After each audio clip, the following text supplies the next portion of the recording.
Good evening. Hopefully, everyone can hear me.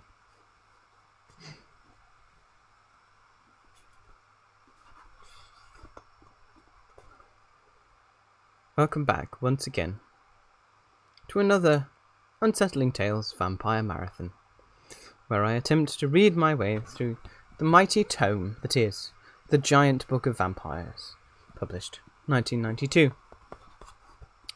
Thanks, Jem. Today's two stories will be Ramsey Campbell's The Brood and Robert Bloch's Hungarian Rhapsody. I hope everybody's having a enjoyable, bearable, grey, chilly January evening.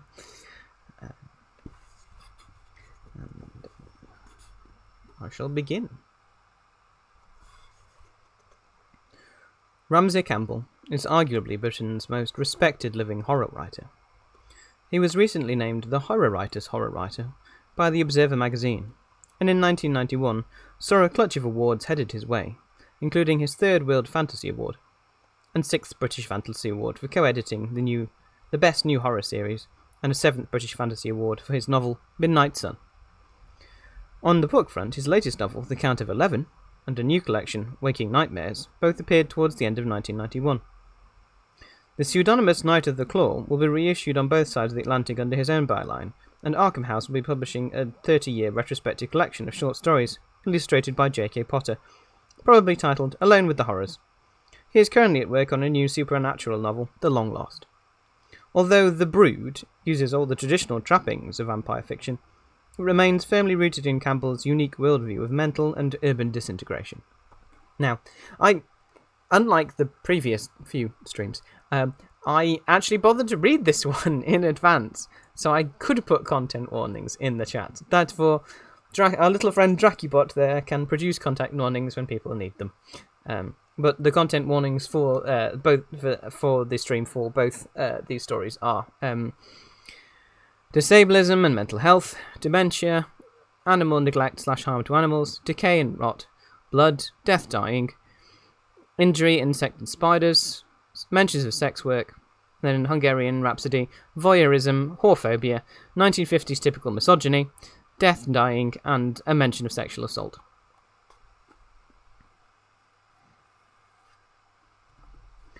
He'd had an almost unbearable day. As he walked home, his self-control still oppressed him like rusty armour. Climbing the stairs, he tore open his mail. A glossy pamphlet from a binoculars firm, a humbler folder from the Wildlife Preservation Society. Irritably, he threw them on the bed and sat by the window to relax. It was autumn. Night had begun to cramp the days. Beneath golden trees, a procession of cars had advanced along Prince's Avenue, as though to a funeral. Crowds hurried home. The incessant anonymous parade, dwarfed by 3 stories, depressed him. Faces like these vague twilight miniatures, selfishly ingrown, convinced that nothing was their fault, brought their pets to his office. But where were all the local characters? He enjoyed watching them. They fascinated him. Where was the man who ran about the avenue, chasing butterflies of litter and stuffing them into his satchel? Or the man who strode violently, head down in no gale, shouting at the air? Or the rainbow man who appeared on the hottest days of beastward sweaters, each of a different garish colour?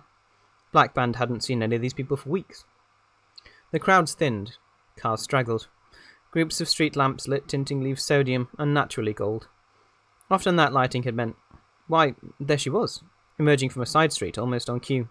The Lady of the Lamp. Her gait was elderly. Her face was withered as an old blanched apple. The rest of her head was wrapped in a tattered grey scarf. Her voluminous ankle-length coat, patched with remnants of colour, swayed as she walked. She reached the central reservation of the avenue and stood beneath a lamp. Though there was a pedestrian crossing beside her, people deliberately crossed elsewhere. They would, Blackband thought sourly, just as they ignored the packs of stray dogs that were always someone else's responsibility. Ignored them, or hoped someone would put them to sleep. Perhaps they felt the human strays should be put to sleep. Perhaps that was where the Rainbow Man had gone, and the rest. The woman was pacing restlessly. Jim likes the Rainbow Man. Well, I've actually read this, so... Yeah. She circled the lamp as though the blurred disc of light at the foot were a stage. Her shadow resembled the elaborate hand of a clock. Surely she was too old to be a prostitute. Might she have been one who was now compelled to enact her memories? His binoculars drew her face closer. Intent as a sleepwalker's, introverted as a fetus. Ugh. Her head bobbed against gravel, foreshortened by the false perspective of the lenses. She moved off screen. 3 months ago, when he'd moved to this flat, there had been 2 old women. One night he had seen them circling adjacent lamps. The other woman had been slower, more sleepy. At last the lady of the lamp had led her home. They had moved slowly as exhausted sleepers. For days he thought of the 2 women in their long faded coats, trudging around the lamps in the deserted avenue as though afraid to go home in the growing dark. The sight of the lone woman still unnerved him a little. Darkness was crowding his flat. He drew the curtains, which the lamp stained orange. Watching had relaxed him somewhat. Time to make a salad. The kitchen overlooked the old woman's house. See the world from the attics of Prince's Avenue. All human life is here. Backyards penned in rubble and crumbling toilet sheds. On the far side of the back street, houses were lidless boxes of smoke. The house directly beneath his windows was dark, as always. How could the 2 women, if both were still alive, survive in there? But at least they could look after themselves or call for aid. They were human, after all. It was their pets that bothered him. He had never seen the torpid woman again. Since she had vanished, her companion had begun to take animals home. He'd seen her coaxing them towards the house. No doubt they were company for her friend. But what life could animals enjoy in the lightless, probably condemnable house? And why so many? Did they escape to their homes, or stray again? He shook his head. The women's loneliness was no excuse. They cared as little for their pets as they did those owners who came, whining like their dogs to his office. Perhaps the woman was waiting beneath the lamps for cats to drop from the trees like fruit. He meant the thought as a joke, but when he'd finished preparing dinner, the idea troubled him sufficiently that he switched off the light in the main room and peered through the curtains. The bright gravel was bare. Parting the curtains, he saw the woman hurrying unsteadily towards her street. She was carrying a kitten, her head bowed over the fur, cradled in her arms. Her whole body seemed to enfold it. As he emerged from the kitchen again carrying plates, he heard her door creak open and shut. Another one, he thought uneasily. At the end of the week she'd taken in a stray dog, and Blackburn was wondering what should be done. The women would have to move eventually. The houses adjoining theirs were empty, the windows shattered targets. But how could they take their menagerie with them? They'd set them loose to roam, or, weeping, take them to be put to sleep. Something ought to be done, but not by him. He came home to rest. He was used to removing chicken bones from throats. It was suffering, the excuses that exhausted him. Fido always had his bit of chicken. It had never happened before. They couldn't understand. He would nod curtly with a slight pained smile. Oh yes, he would repeat tensely. Oh yes. Not that that would work with the lady of the lamp, but then he didn't intend to confront her. What on earth could he have said? That he'd take the animals off her hands? Hardly. Besides, the thought of confronting her made him uncomfortable. She was growing more eccentric. Each day she appeared a little earlier. Often she would move away into the dark, then hurry back into the flat, bright pool. It was as though light were her drug. People stared at her and fled. They disliked her because she was odd. All she had to do to please them, Blackburn thought, was be normal. Overfeed her pets until their stomachs scraped the ground. Lock them in cars to suffocate in heat. Leave them alone in the house all day, then beat them for chewing. Compared to most of the owners he met, she was St. Francis. He watched television. Insects were courting and mating. Their ritual dances engrossed and moved him, the play of colours, the elaborate racial patterns of the life force which they instinctively decoded and enacted. Microphotography presented them to him. If only people were as beautiful and fascinating. Even his fascination with the Lady of the Lamp was no longer unalloyed. He resented that. Was she falling ill? She walked painfully, slowly, stooped over and looked shrunken. Nevertheless, each night she kept her vigil, wandering sluggishly in the pools of light like a sleepwalker. How could she cope with her animals now? How might she be treating them? Surely there were social workers in some of the cars nosing home. Someone must notice how much she needed help. Once he made for the door to the stairs, but already his throat was parched of words. The thought of speaking to her wound him tight inside. It wasn't his job. He had enough to confront. The spring in his guts coiled tighter until he moved away from the door. One night, an early policeman appeared. Usually the police emerged near midnight, disarming people of knives and broken glass, forcing them into the vans.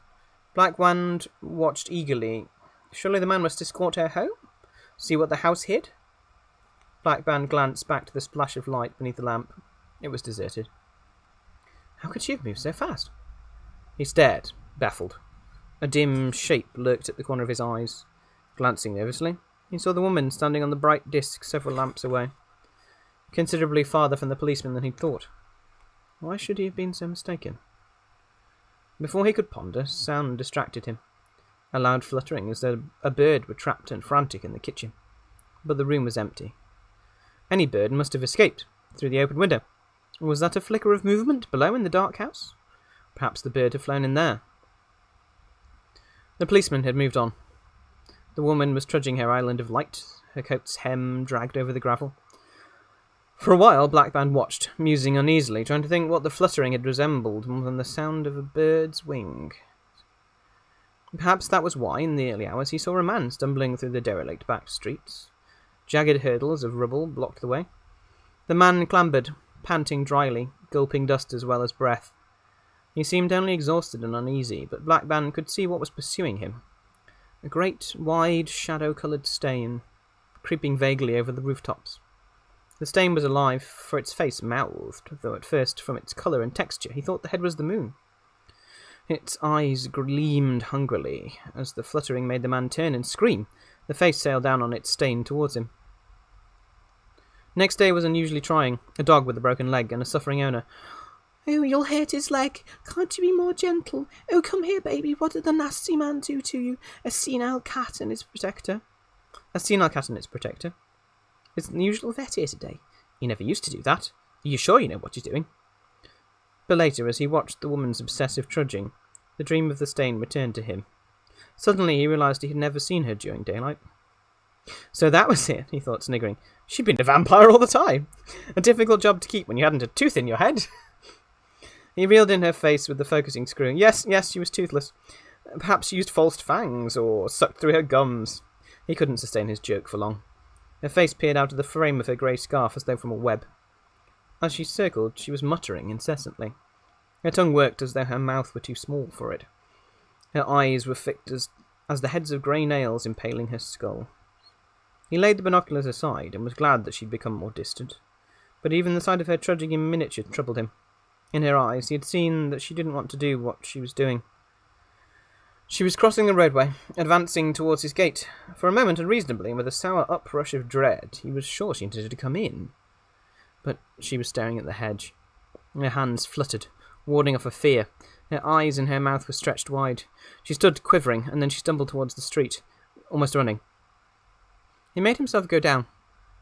Each leaf of the hedge held an orange sodium glow like wet paint, but there was nothing among the leaves, and nothing could have struggled out, for the twigs were intricately bound by spider webs, gleaming like gold wire.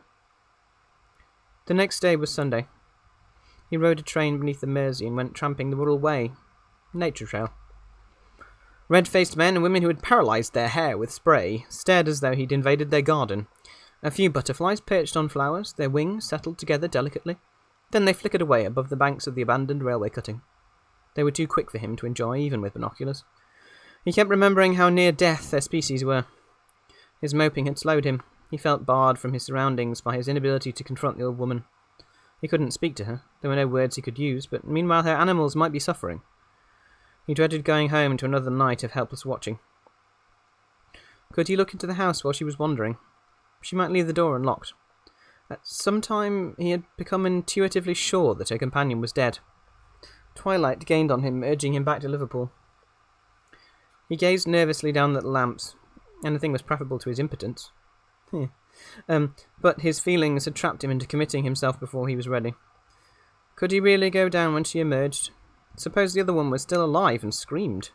Good God, he needn't go in if he didn't want to. On the gravel, light lay bare as a row of plates on a shelf. He found himself thinking with a secret eagerness that she might have already had her wander. As he made dinner, He kept hurrying irritably towards the front window. Television failed to engross him. He watched the avenue instead. Discs of light dwindled away, impaled by their lamps. Below the kitchen window stood a block of night and silence. Eventually he went to bed, but heard fluttering. Flights of litter in the derelict streets, no doubt. His dreams gave the litter a human face. Throughout Monday, he was on edge, anxious to hurry home and be done. He was distracted. "Oh, poor Chubbles, is the man hurting you?" He managed to leave early. Day was trailing down the sky as he reached the avenue. Swiftly, he brewed coffee and sat sipping, watching. The caravan of cars faltered, interrupted by gaps. The last homecomers hurried away, clearing the stage, but the woman failed to take her cue. His cooking of dinner was fragmented. He hurried repeatedly back to the window. Where was the bloody woman? Was she on strike? Not until the following night, when she had still not appeared, did he begin to suspect he'd seen the last of her. His intense relief was short-lived. If she had died, of whatever had been shrinking her, what would happen to her animals? Should he find out what was wrong? But there was no reason to think she'd died. Probably she and her friend before her had gone to stay with relatives. No doubt the animals had escaped long before. He'd never seen or heard of any of them since she'd taken them in. Darkness stood hushed and balcony beneath his kitchen window. For several days the back streets were quiet, except for the flapping of litter or birds. It became easier to glance at the dark house. Soon they'd demolish it. Already children had shattered all the windows. Now, when he lay awaiting sleep, the thought of the vague house soothed him, weighed his mind down gently. That night he awoke twice. He'd left the kitchen window ajar, hoping to lose some of the unseasonable heat. Drifting through the window came a man's low moaning. Was he trying to form words? His voice was muffled, blurred as a dying radio. He must be drunk. Perhaps he'd fallen. For there was a faint scrape of rubble. Black band hid within his eyelids, courting sleep. At last, the shapeless moaning faded. There was silence except for the feeble, stony scraping. Black band lay and grumbled until sleep led him to a face that crept over heaps of rubble. Some hours later, he woke again. The lifelessness of 4 o'clock surrounded him. The dim air seemed sluggish and ponderous. Had he dreamed the new sound?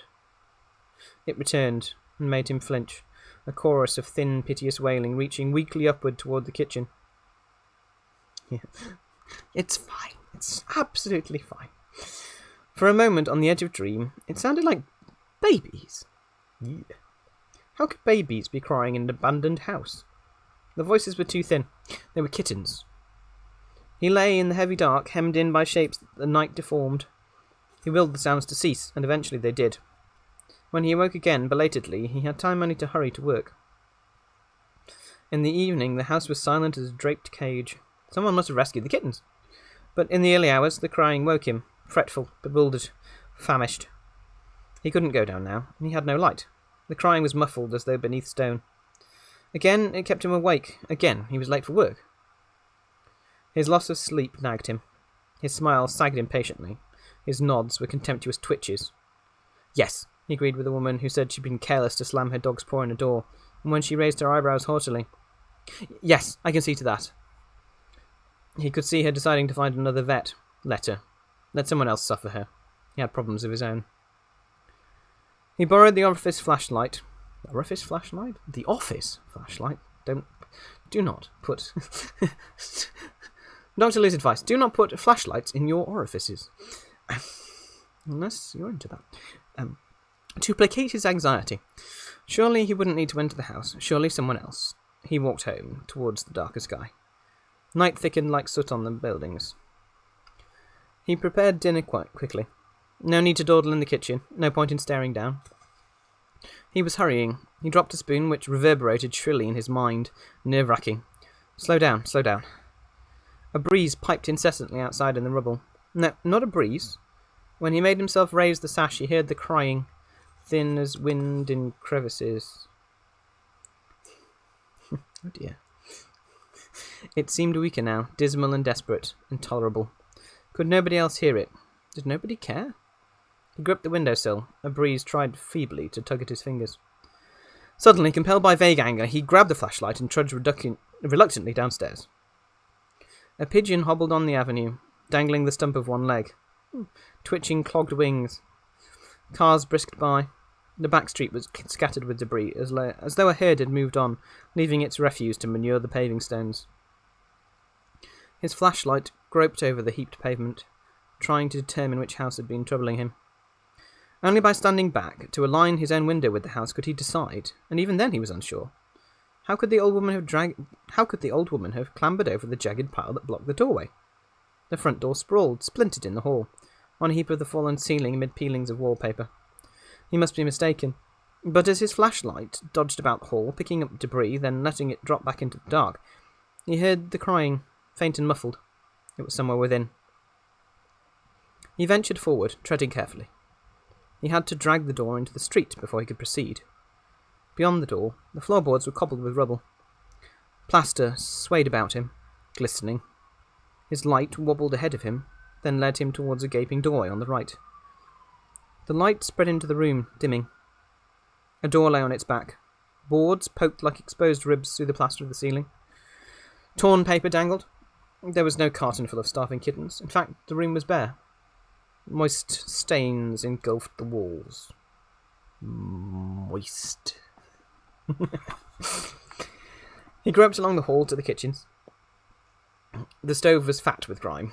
The wallpaper had collapsed entirely, draping indistinguishable shapes that stirred as the flashlight glanced at them. Through the third window, he made out the light in his own kitchen, orange-shaded and blurred. How could two women have survived here? At once he regretted that thought. The old woman's face loomed behind him, eyes still as metal, skin the colour of pale bone. He turned nervously, the light capered. Of course, there was only the quivering mouth of the hall, but the face was present now, peering from behind the draped shapes around him. He was about to give up. He was already full of the gasp of relief he would give when he reached the avenue, when he heard the crying. It was almost breathless, as though close to death, a shrill, feeble wheezing. He couldn't bear it. He hurried into the hall. Might the creatures be upstairs? His light showed splintered holes in most of the stairs. Through them he glimpsed a huge symmetrical stain on the wall. Surely the woman could never have climbed up there, but that left only the cellar. The door was beside him. The flashlight, followed by his hand, groped for the knob. The face was near him in the shadows. Its fixed eyes gleamed. He dreaded finding her fallen on the cellar steps. But the crying pleaded. He dragged the door open. It scraped over rubble. He thrust the flashlight into the dank opening. He stood gaping, bewildered. Beneath him lay a low stone room. Its walls glistened darkly. The place was full of debris, bricks, planks, broken lengths of wood. Draping the debris, or tangled beneath it, were numerous old clothes. Threads of a white substance were tethered to everything and drifted feebly now the door was opened. In one corner loomed a large, pale bulk. His light twitched towards it. It was a white bag of some material, not cloth. It had been torn open except for a sifting of rubble, and a tangle of what might have been fragments of dully painted cardboard. It was empty. The crying wailed somewhere beneath the planks. Several sweeps of the light showed that the cellar was otherwise deserted. Though the face mouthed behind him, he ventured down. For God's sake, get it over with. He knew he would never dare return. A swathe had been cleared through the dust on the steps as though something had dragged itself out of the cellar, or had been dragged in. His movements disturbed the tethered threads. They rose like feelers, fluttering delicately. The white bag stirred, its torn mouth worked. And without knowing why, he stayed as far from that corner as he could. The crying had come from the far end of the cellar. As he picked his way hurriedly over the rubble, he caught sight of a group of clothes. They were violently coloured sweaters, which the Rainbow Man had worn. R.I.P. the Rainbow Man. Sorry about that. They slumped over planks. They nestled inside one another, as though the man had withered or had been sucked out. Staring uneasily about, Blackman saw that all the clothes were stained. There was blood on all of them, although not a great deal on any. The ceiling hung close to him, oppressive and vague. Darkness had blotted out the steps and the door. He caught at them with the light and stumbled towards them. The crying made him falter. Surely there were fewer voices, and they seemed to sob. He was nearer the voices than the steps. If he could find the creatures at once, snatch them up and flee, he clambered over the treacherous debris towards a gap in the rubble. The bag mouthed emptily, Threads plucked at him almost impalpably. As he thrust the flashlight's beam into the gap, do not thrust flashlights anywhere except gaps. Darkness rushed to surround him.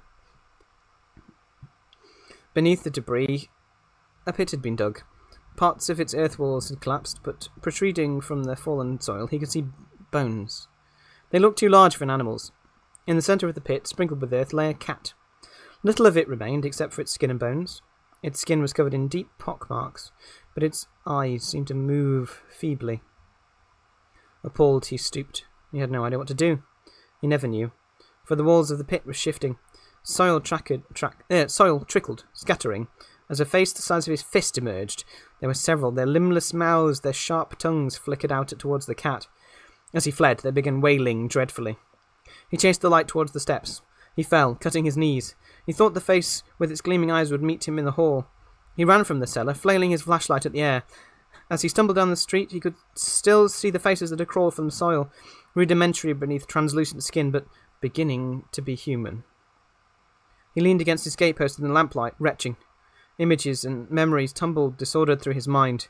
The face crawling over the roofs, only seen at night. Vampire, the fluttering at the window, her terror at the hedge full of spiders. Calyptra, what was it? Calyptra ustrigata, the vampire moth. Vague though they were, the implications terrified him. He fled into his building, but halted fearfully on the stairs. The things must be destroyed. To delay would be insane. Suppose their hunger brought them crawling out of the cellar tonight towards his flat.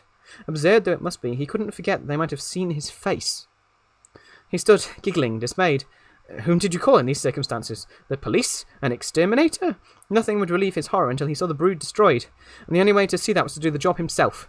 Burn. Petrol.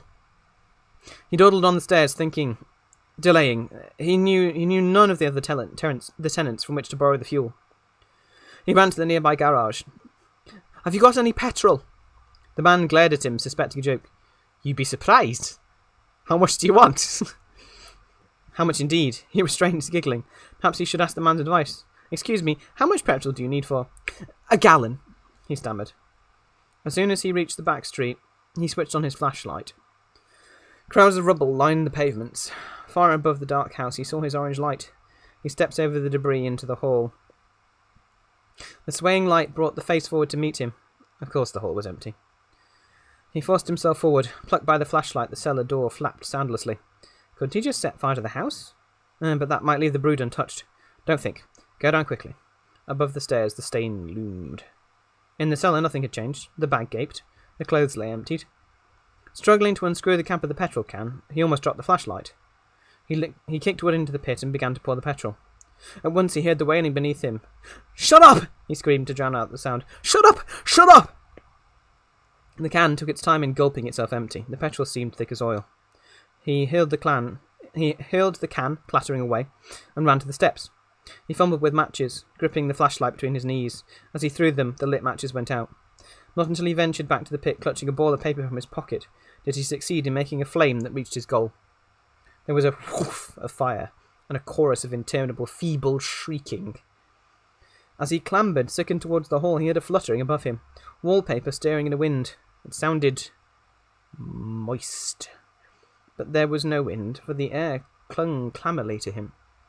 He slithered over the rubble into the hall, darting his light about. Something white bulked at the top of the stairs. It was another torn bag. He hadn't been able to see it before. It slumped emptily. Beside it, the stain spread over the wall. That stain was too symmetrical. It resembled an inverted coat. Momentarily, he thought the paper was drooping, tugged perhaps by his unsteady light, for the stain had begun to creep down towards him. Eyes glared at him from its dangling face. Though the face was upside down, he knew it at once. From its gargoyle mouth, a tongue reached for him. He willed to flee, but the darkness that filled the front door was more than night, for it was advancing audibly. He stumbled, panicking, and rubble slipped from beneath his feet. He fell from the cellar steps onto piled stone. Though he felt almost no pain, he heard his spine break. His mind writhed helplessly. His body refused to heed it in any way, and lay on the rubble, trapping him. He could hear cars on the avenue, radio sets, and the sound of cutlery in flats, distant and indifferent. The cries were petering out now.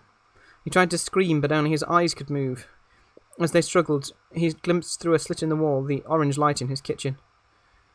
His flashlight lay on the steps, dimmed by its fall. Before long, a rustling darkness came slowly down the steps, blotting out the light. He heard sounds in the dark, and something that was not flesh nestled against him. His throat managed a choked shriek that was almost inaudible even to him. Eventually, the face crawled away towards the hall, and the light returned. From the corner of his eye, he could see what surrounded him. They were round, still, practically featureless, as yet, hardly even alive.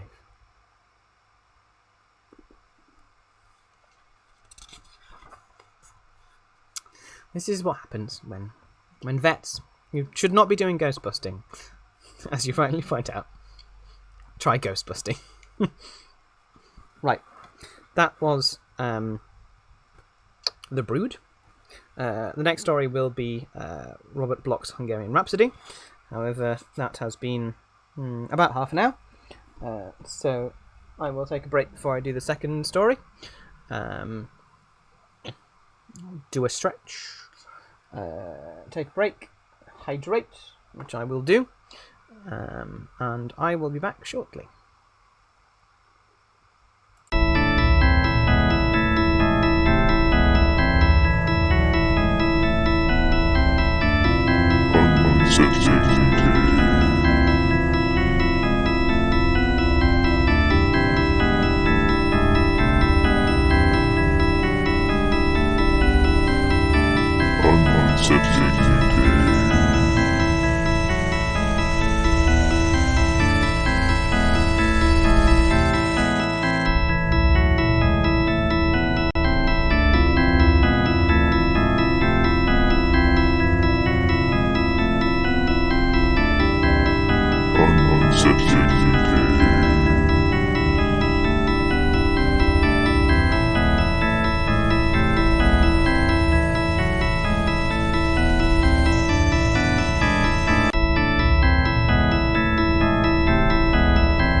Return!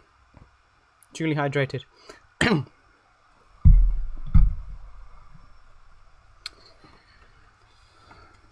Right. And we now return to our second story of the evening. It's Robert Bloch's Hungarian Rhapsody. Content warnings for this one are voyeurism, whorephobia, 1950s typical misogyny, really very 1950s typical misogyny, death or dying, and mention of sexual assault. Over the years, Robert Bloch has written numerous stories about vampires, and choosing one for this collection proved to be more difficult than I expected, says the editor Stephen Jones. In the end, I picked Hungarian Rhapsody because it hadn't been anthologized quite as often as some of his other tales, and is a fine example of 50s paranoia and the Psycho author's renowned sense of black humour. So this is by the man who wrote Psycho. Mother. 1991 saw the publication of a special issue of Weird Tales, honouring the writer's work, as well as a number of new books, including a collaborative novel with Andre Norton, The Jekyll Legacy, his third book about the Bates Motel, Psycho House, a collection of some of his best recent fiction, Midnight Pleasures, and a new anthology, Psychopaths. He also has a short poem in Now We Are Sick, and is set to have a story in the anthology movie Tales of the Dark Side 2, and others adapted for a new theatrical version of the celebrated Grand Guignol. Since making his professional debut in 1935, Bloch has continued to turn out fiction that is a unique blend of psychological terror and grim graveyard humour, for which he was recently honoured with the first World Horror Award in Nashville. He adds, I currently have an autobiography in the hands of my agent in New York. It is my intention to go on delivering it until the last chapter, and maybe I can come up with a surprise ending. Right after Labour Day, the weather turned cold, and all the summer cottage people went home. By the time ice began to form on Lost Lake, there was nobody around but Solly Vincent. Vincent was a big fat man who chased a year-round home on the lake early that spring. He wore loud sports shirts all summer long, and although nobody ever saw him hunting or fishing, he entertained a lot of weekend guests from the city at his place. The first thing he did when he bought the house was to put up a big sign in front which read, Sonova Beach. That's spelt S-O-N-O-V-A, beach. Folks passing by got quite a bang out of it. But it wasn't until fall that he took to coming into town and getting acquainted. Then he started dropping into Doc's bar 1 or 2 evenings a week, playing cards with the regulars in the back room. Even then, Vincent didn't exactly open up. He played a good game of poker, and he smoked good cigars, but he never said anything about himself. Once, when Specs Hennessy asked him a direct question, he told the gang he came from Chicago, and that he was a retired businessman. But he never mentioned what business he had retired from. The only time he opened his mouth was to ask questions, and he didn't really do that until the evening Specs Hennessy brought out the gold coin and laid it on the table. Ever seen anything like that before? He asked the gang. Nobody said anything, but Vincent reached over and picked it up. German, isn't it? He mumbled. Who's the guy with the beard? The Kaiser? Specs Hennessy chuckled. You're close, he said. That's old Franz Joseph. He used to be the boss of the Austro-Hungarian Empire 45 years ago. That's what they told me down at the bank. Where'd you get it? In a slot machine? Vincent wanted to know. Speck shook his head. Came in a bag along with about 1,000 others. That's when Vincent really began to look interesting. He picked the coin again and turned it in his stubby fingers. You gonna tell what happened? He asked. Specs didn't need any more encouragement. Funniest damn thing, he said. I was sitting in the office last Wednesday when this dame showed up and asked if I was the real estate man and did I have any lake property for sale. I said, sure. The Schultz cottage over at Lost Lake. A mighty fine bargain. Furnished and everything for peanuts to settle the estate. I was all set to give a real pitch, but she said, never mind that. Could I show it to her? And I said, of course. How about tomorrow? And she said, why not right now? Tonight. So I drove her out, and I went through the place. She said she'd take it, just like that. I should see the lawyer, and get the papers ready, and she'd come back on Monday night and close the deal. Sure enough, she showed up lugging this big bag of coins. I had to call Hank Filch over from the bank to find out what they were, and if they were any good. Turns out they are, right? Good as gold. Specs grinned, and that's how I come to know about friend Joseph. He took the coin from Vincent and put it back in his pocket. Anyway, looks like you're going to have a new neighbour out there. The Schultz place is only half a mile down the line from yours, and if I was you, I'd run over and borrow a cup of sugar. Vincent blinked. You figure she's loaded, huh? Speck shook his head. Maybe she is, maybe she isn't, but the main thing is, she's stacked. He grinned again. Name's Elena Esterhazy. Elena, with an E on the end. I saw it when she signed. Talks like one of them Hungarian refugees. Figure that's what she is too. A countess, maybe. Some kind of nobility. Probably busted out from behind the Iron Curtain, or decided to hole up someplace where the commies couldn't find her. Of course, I'm only guessing, because she didn't have much to say for herself. Vincent nodded. How was she dressed? He asked. Like $1,000,000, Specs grinned at it. What's the idea? You figuring on marrying for money or something? I tell you, one look at this dame and you'll forget all about the dough. She talks something like this, Zaza Gabor. Looks something like her too, only she has red hair. Boy, if I wasn't a married man, I'd... When did you say she was moving in? Vincent interrupted. She didn't say, but I figure right away in a day or so. Vincent yawned and stood up. Hey, you're not quitting yet, are you? The game's young. Tired, Vincent said. Gotta hit the sack. And he went home. And he hit the sack, but not to sleep. He kept thinking about his new neighbour. Actually, Vincent wasn't too pleased with the idea of having anyone for a neighbour, even if she turned out to be a beautiful red-headed refugee. For Vincent was something of a refugee himself, and he'd come up north to get away from people, everybody except the few special friends he invited up during summer weekends. Those people he could trust, because they were former business associates, but there was always the possibility of running into former business rivals, and he didn't want to see any of them. Some of them might nurse grudges, and in Vincent's former business, a grudge could lead to trouble. That's why Vincent didn't sleep very well at night, and why he always kept a little souvenir of his old business right under the pillow. You never could tell. Of course, this sounded legitimate enough. The dame probably was a Hungarian refugee, the way Specs Hennessy said. Still, the whole thing might be a very clever plant, a way of moving in on Vincent, which wouldn't be suspected. In any case, Vincent decided he'd keep his eye on the old Schultz cottage down the line, and see what happened. So the next morning, he went into town again, and bought himself a very good pair of binoculars, and the day after that he used them, when the moving van drove into the drive of the Schultz place, half a mile away. Most of the leaves had fallen from the trees, and Vincent got a pretty clear view from his kitchen window. The moving van was a small one, and there was just the driver and a single helper, carrying in a bunches of boxes and crates. Vincent didn't see any furniture, and that puzzled him until he remembered the Schultz cottage had been sold furnished. Still, he wondered about the boxes, which seemed to be quite heavy. Could the whole story be on the up and up, and the boxes maybe filled with more gold coins? Vincent couldn't make up his mind. He kept waiting for the woman to drive in, and she didn't show, and after a while the men climbed into their van and left. Vincent watched most of the afternoon, and nothing happened. Then he fried himself a steak and ate it, looking out at the sunset over the lake. It was then that he noticed the light shining from the cottage window. She must have sneaked in while he was busy at the stove. He got out his binoculars and adjusted them. Vincent was a big man, and he had a powerful grip, but what he saw nearly caused the binoculars to drop from his fingers.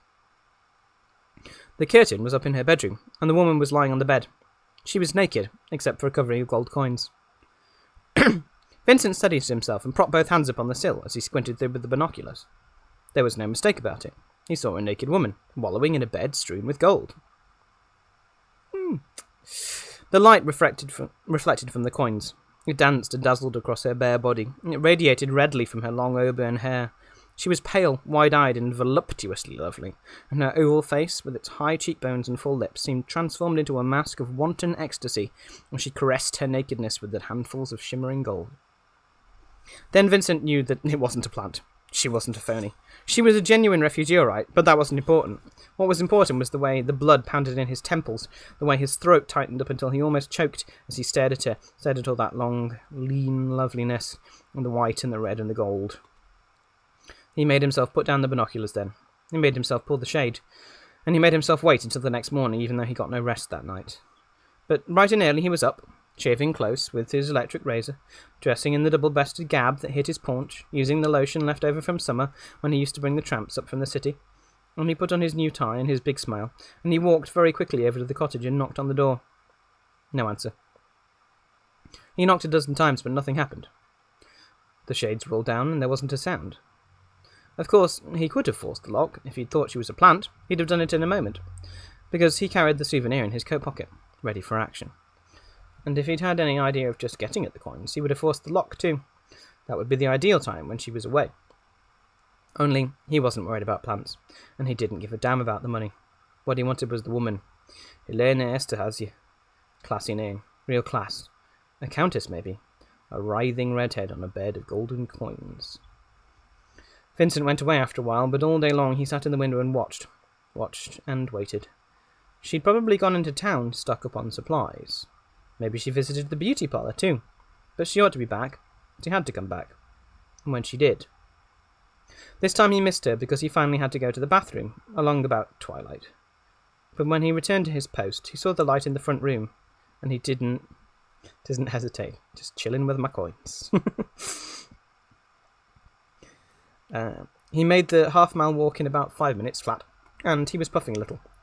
Then he forced himself to wait on the doorstep for a moment before knocking. Excuse me.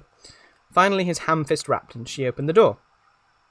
She stood there, staring, startled, into the darkness, and the lamplight from behind shone through the filmy transparency of her long hostess gown, then flamed through the log-red hair that flowed loosely across her shoulders.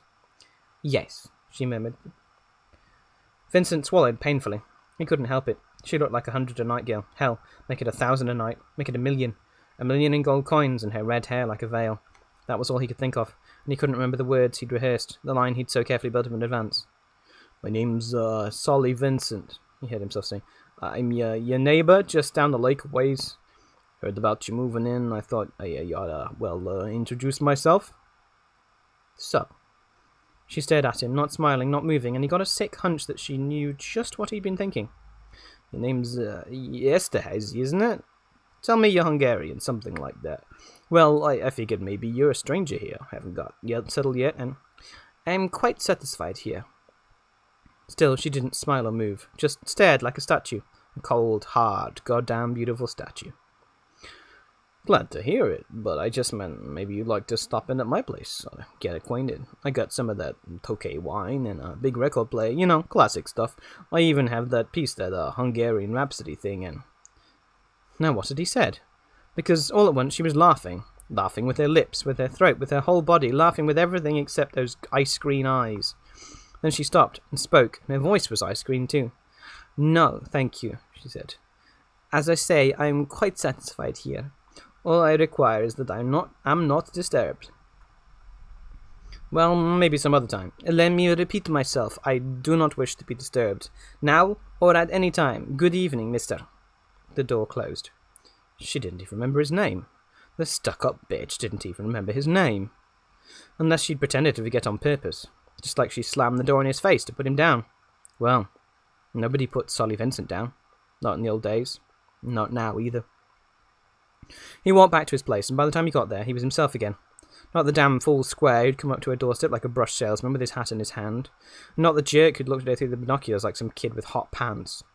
He was Solly Vincent, and she didn't have to remember his name if she didn't want to. He'd show her who he was. And damned soon. In bed that night, he figured everything out. Maybe he'd saved himself a lot of grief by not getting involved. Even if she was a real disharoo, she was nuttier than a fruitcake. Crazy foreigner, rolling around in a pail of coins.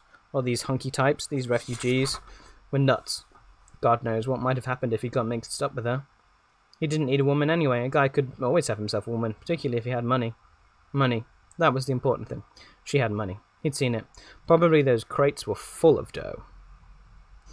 Definitely earning the misogyny tag, yes. It's right up there.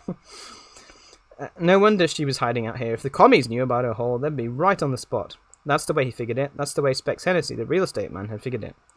So why not? The whole plan came to him at once. Call a few contacts in the city. Maybe Carney and Fromkin, they could fence anything, including gold coins. Why, they said it was perfect. She was all alone. There was nobody else around for 3 miles. And when it was over, there wouldn't be any questions. It would look like the commies had showed up and knocked the joint over. Besides, he wanted to see the look on her face when he came busting in. He could imagine it now. He imagined it all next day when he called Carney and Fromkin and told them to come up about 9. Got a little deal for you, he said. Tell you when I see you. And he was still imagining it when they arrived. So much that both Fromkin and Carney noticed something was wrong. What's it all about? Carney wanted to know. He just laughed. Hope you got good springs in your caddy, he said. You may be hauling quite a load back to town. Give, Fromkin urged. Don't ask questions. I've got some loot to peddle. Where is it? I'm calling for it now. And that's all he would say. He told them to sit tight, wait there at the house until he came back. They could help themselves to drinks if they liked. It'd only be a half hour or so. Then he went out. He didn't tell them where he was going, and he deliberately circled around the house in case they peeked out. But he doubled back and headed for the cottage down the way. The light was shining in the bedroom window, and it was time for the wandering boy to come home. Now he could really let himself go, imagining everything. The way she'd look when she answered the door. The way she'd look when he grabbed her gown and ripped it away. The way she'd look when... And this is the other tag it's earning right now. But he was forgetting about the money. All right, might as well admit it. The hell with the money. He'd get that too, yes, but the most important thing was the other. He'd show her who he was. She'd know before she died. Vincent grinned. His grin broadened as he noticed the light in the bedroom flicker and expire. She was going to sleep now. She was going to sleep in her bed of gold. So much the better. Now he wouldn't even bother to knock. He'd merely force the door. Force it very quietly and surprise her. As it turned out, he didn't even have to do that, because the door was unlocked. He tiptoed in very softly, and there was moonlight shining in through the window to help him find his way. And now there was the thickness in the throat again, but it didn't come from confusion. He knew just what he was doing, just what he was going to do. His throat was thick because he was excited, because he could imagine her lying in there, naked on a heap of coins, because he could see her. He opened the bedroom door, and the shade was up now, so that the moonlight fell upon the whiteness, and the redness, and the golden glinting, and it was even better than he'd imagined, because it was real. Then the ice-green eyes opened, and for a moment they stared in the old way. Suddenly there was a change. The eyes were flame-green now, and she was smiling and holding out her arms. Nuts? Maybe so. Maybe making love to all that money warmed her up. It didn't matter. What mattered were her arms and her hair like a red veil, and the warm mouth open and panting. What mattered was to know that gold was here, and she was here, and he was going to have them both, first her and then the money. He tore at his clothes, and then he was panting and sinking down to tear at her. She writhed and wriggled, and his hand slipped on the coins, and then his nails sank into the dirt beneath. The dirt beneath. There was dirt in her bed. He could feel it, and he could smell it, for suddenly she was above and behind him, pressing him down so that his face was rubbing in the dirt, and she twisted his hands round behind his back. He heaved, but she was very strong, and her cold fingers were busy at his wrists, knotting something tightly. Too late, he tried to sit up, and then she hit him with something cold and hard, something she'd taken from his own pocket. My own gun, he thought. Then he must have passed out for a minute, because when he came to, he could feel the blood trickling down the side of his face, and her tongue licking it. She had him propped up in the corner now, and she had tied his hands and legs to the bedpost very tightly. He couldn't move.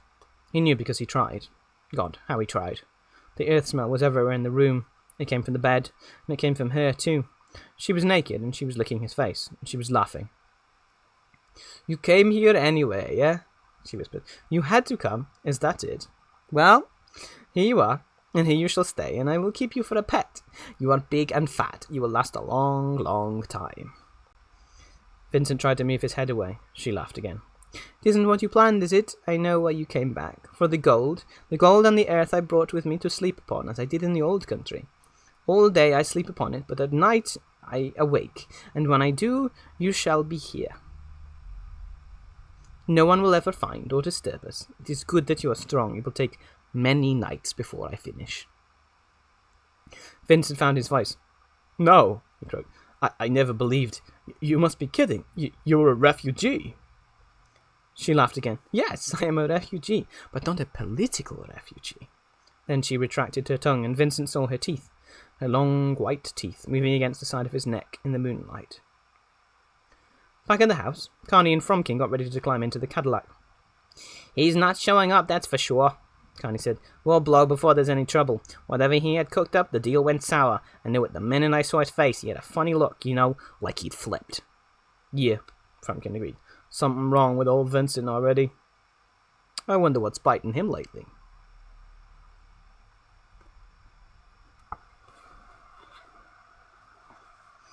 And that is the end of Robert Bloch's Hungarian Rhapsody. It's nice when horrible people get their comeuppance, really, isn't it? Right. Well, thank you to everybody who stuck around, which I guess is mainly Jim.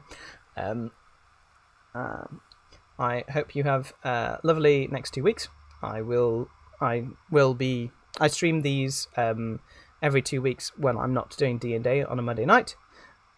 So in 2 weeks' time, we'll be back with another 2 stories, or possibly 3. I think one of them's quite short. So have a good evening. Have a good, possibly rest of January. Remember, good night out there, whatever you are.